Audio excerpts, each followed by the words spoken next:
Hello everyone and welcome to your own channel Keshav Jha Kings lab learner and beginners. So all the learners, आज हम जिन words के बारे में बात करने वाले हैं वो आप लोगों को अपनी स्क्रीन पर दिख रही है, that is impairment, disability and handicap. देखिए ये तीनों वर्ड जो हैं, ये तीनों के तीनों मेडिकल टर्म के वर्ड हैं, लेकिन ये बहुत ज़्यादा कंफ्यूजिंग है। मेरे को भी काफ़ी ज़्यादा कंफ्यूजन होती थी इसमें, इसीलिए मैं आज ये वर्ड लेकर के आया हूँ कि इनके अंदर का आप लोग डिफरेंस को समझ सके, क्या मेजर डिफरेंस है इन तीनों शब्दों के अंदर। ये बहुत ज़्यादा ज़रूरी है समझना। तो चलिए without any further adieu let's start the topic. कोई बात नहीं, सीधा पॉइंट पर आते हैं, है ना। All these three terms, impairment, disability and handicap, are used interchangeably, but it has a lot of difference. यानी कि ये तीनों ही शब्द एक दूसरे के साथ बदलकर यूज किए जाते हैं। जैसा कि मैंने कहा कि बच्चों में कंफ्यूजन है तो वो क्या करते हैं, एक की जगह दूसरा यूज कर देते हैं, दूसरे की जगह तीसरा यूज कर देते हैं, पहले की जगह तीसरा यूज कर देते हैं। बहुत कंफ्यूजन है, लेकिन ये तीनों ही शब्द एक दूसरे से काफी अलग हैं। अब वो अलग किस तरीके से, वो हम लोग समझते हैं इससे के साथ। This is a cause and effect relationship between these, यानी इनके अंदर क्या है, कारण और परिणाम का संबंध होता है कि एक कारण है दूसरा उसका परिणाम है, या एक परिणाम है तो दूसरा उसका कारण है। जैसे कि मैंने यहां पर लिखा हुआ है, दैट इज इंपेयरमेंट की वजह से क्या होता है, डिसेबिलिटी आती है। इंपेयरमेंट लीड्स टू डिसेबिलिटी, जो कि आगे जाकर के क्या बन जाती है, हैंडीकैप बन जाती है। यानी कि पहले इंपेयरमेंट, फिर डिसेबिलिटी एंड देन हैंडीकैप। ये आप समझिए कि इंपेयरमेंट से डिसेबिलिटी, डिसेबिलिटी से handicap. So we can actually say that कि जो स्टार्टिंग की स्टेज है, जो इनिशियल स्टेज है, वो इंपेयरमेंट है, जबकि जो फाइनल स्टेज है, जो एंड की स्टेज है, वो हैंडीकैप है। ओके फ्रेंड्स, जैसा कि आप लोग यहाँ पर देख भी रहे हैं, मैंने यहाँ पर कर भी रखा है कि इंपेयरमेंट से डिसेबिलिटी और डिसेबिलिटी से हैंडीकैप। कलर कॉम्बिनेशन यार मेरे को खराब हो सकता है क्योंकि इतना आर्टिस्टिक बंदा हूं नहीं मैं, पढ़ाई का है, लेकिन तो कलर कॉम्बिनेशन का आप लोग देख लेना। अब मैं तीनों को डिफाइन करने वाला हूं, that is impairment is a permanent और ट्रांजिटरी, साइकोलॉजिकल और एनाटॉमिकल। यानी ये परमानेंट भी हो सकता है या फिर थोड़ी देर के लिए भी हो सकता है, ठीक है।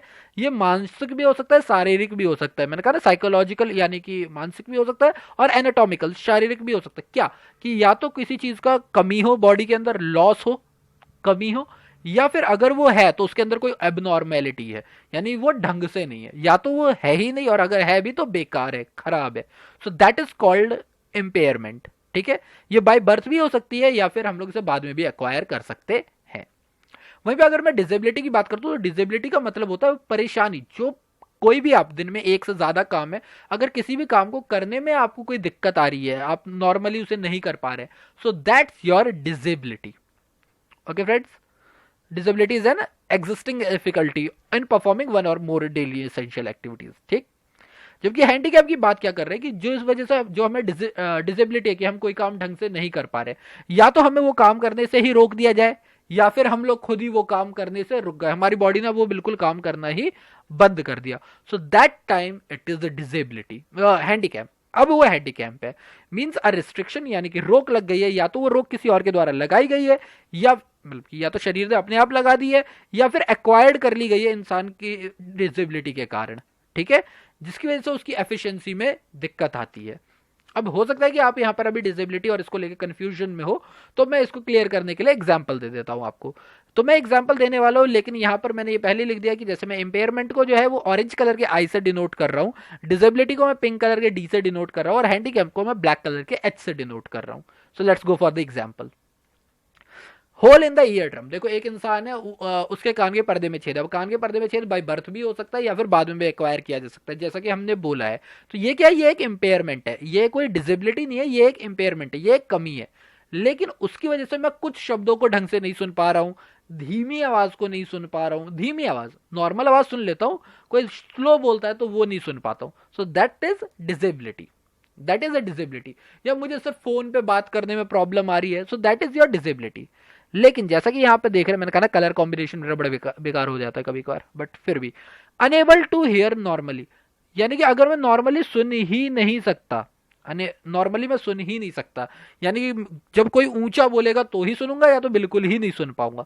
So that time now it is handicap. Disability में क्या है, सुन पाता हूं, कुछ शब्द नहीं सुन पाता हूं, या कुछ धीरे आवाज हुई तो नहीं सुन पाता हूं, सुन लेता हूं, मैं नॉर्मली सुन लेता हूं, बट पूरी तरह से नहीं सुन पाता हूं। हैंडीकैप जब वो बिल्कुल ही नहीं सुन पाता है। ओके, आई होप आपको ये क्लियर हो गया होगा। नहीं हुआ होगा तो मैं आपको यहाँ पे एक दूसरा एग्जांपल देता हूँ, डेफिशिएंसी इन मेंटल एबिलिटी। इसके मैं दो एग्जांपल आपको देता हूँ। एक आपको देखी हुई है तारे जमीन पर मूवी, जिसमें दर्शन सफारी थे, वो भी इसी तरह की परेशानी का शिकार थे। और एक बहुत ही अच्छा शो आता है द गुड डॉक्टर, जिसमें शॉन जो मेडिकल सर्जन है उसको भी ये परेशानी होती है। तो उसके भी क्या है, मेंटल एबिलिटी में क्या है, थोड़ी सी प्रॉब्लम, थोड़ी सी कमी है, दिमागी मानसिक रूप से थोड़ा सा कमजोर है। इसकी वजह से वो क्या करता है, नॉर्मल एक्टिविटी करने में उसे दिक्कत आती है। अब नॉर्मल एक्टिविटी में इसका मतलब ये नहीं कि वो कोई भी काम नहीं कर पाता। वो खा ढंग से लेता है, नहा ढंग से लेता है, कपड़े ढंग से प्रेस कर लेता है, सारे काम कर लेता है, परफेक्ट कर लेता है, बट वो लोगों से इंटरेक्ट नहीं कर पाता, वो बात नहीं कर पाता लोगों से, वो अपने आप को एक्सप्रेस नहीं कर पाता लोगों के पास। So that is your disability. ये आपकी डिसेबिलिटी है, ये आपको हैंडीकैप नहीं बनाती, ये आपको डिसेबिलिटी है। ये एक डिसेबिलिटी है, जैसे हल्की सी परेशानी है आपको।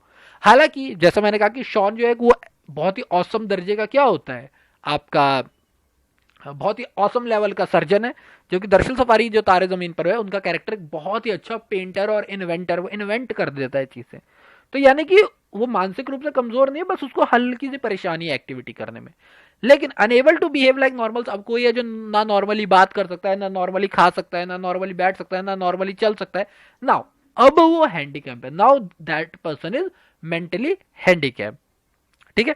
अभी आप लोगों ने देखा एक वेब सीरीज आई है जिसमें मल्टीपल पर्सनैलिटी डिसऑर्डर को लेकर के आई थी, ब्रीथ इनटू द शैडोज। इसके अंदर भी जो है, जो आपको कैरेक्टर दिखाया गया है जे का, उसके अंदर एक डेफिशिएंसी है, मेंटल एबिलिटी है, वो लोगों के सामने अपने आप को एक्सप्रेस नहीं कर पाता। हालांकि फिर बाद में लड़की का चक्कर बाबू भैया वाली बात है कि वो फिर एक्सप्रेस करता है, लेकिन जे जो है नहीं कर पाता है। लेकिन वो बाकी चीजों में एक्सपर्ट है, वो ड्राइविंग भी कर लेता है, शॉपिंग भी कर लेता है, सब कुछ कर लेता है, बस वो थोड़ी सी बात करने में दिक्कत है उसे, तो डिफिकल्ट है, वो अनेबल नहीं है। वो मेंटल असाइलम जाने की जरूरत नहीं थी उसे, उसे इम्प्रूवमेंट करना था। ठीक है। तो मेडिकल असाइलम गया था, नॉट मेंटल असाइलम गया था। ठीक है। लेकिन अगर वो कोई भी काम नॉर्मली नहीं कर पाता है तो ऑफ कोर्स वो मेंटल है फिर, तो that is unable to behave like normals. Now अब ये क्या बात हो गई, अब ये हो गई आपकी कि भैया वो इंसान हैंडीकैप है। ओके, सो आई होप आप लोगों को ये सारा कॉन्सेप्ट क्लियरली समझ में आ गया होगा। अगर आपको कोई भी डाउट है देन आप लोग कमेंट करके मेरे से पूछ सकते हैं, मैं वहां पे आप लोगों को एक्सप्लेन कर दूंगा।